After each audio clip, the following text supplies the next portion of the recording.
Dans les rues de Libreville, personne ne peut échapper au collage sauvage de l'UDB, l'Union démocratique des bâtisseurs. C'est le parti fondé par le chef de l'État et ses troupes veulent la majorité la plus large possible au Parlement. Même si le président Oligui Nguema, par la Constitution édictée en novembre 2024, est aussi le chef du gouvernement.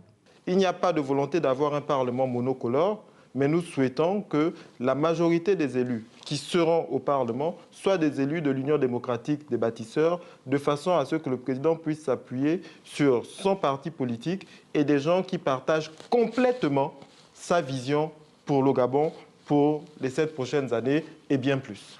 145 sièges de députés sont en jeu, en plus des milliers de postes de conseillers municipaux et départementaux.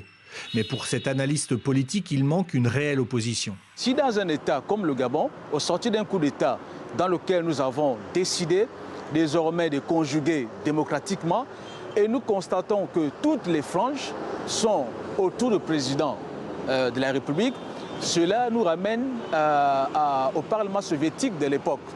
Et pourtant, elle existe, cette opposition, avec notamment Ensemble pour le Gabon, parti créé par l'ancien Premier ministre Alain-Claude Bilibinzé. Il présentera une vingtaine de candidats aux législatives, mais il ne se fait aucune illusion sur la transparence du scrutin.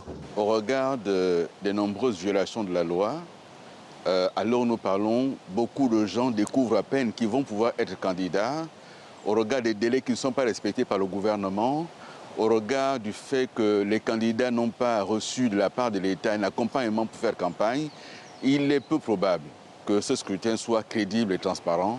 Je crains qu'il y ait beaucoup de contestations à l'issue du scrutin. Une position bien entendu réfutée par le ministre de l'Intérieur qui organise désormais toutes les élections politiques en lieu et place d'une commission électorale. Ce sont près de 1500 observateurs électoraux déjà enregistrés. Une nuit électorale sera organisée afin de garantir une diffusion continue et publique des résultats provisoires. À Libreville, le parti, le RPM, battait campagne la semaine dernière. Il est classé proche de celui du président. Alexandre Barraud-Chambrier brigue le poste de maire de la ville.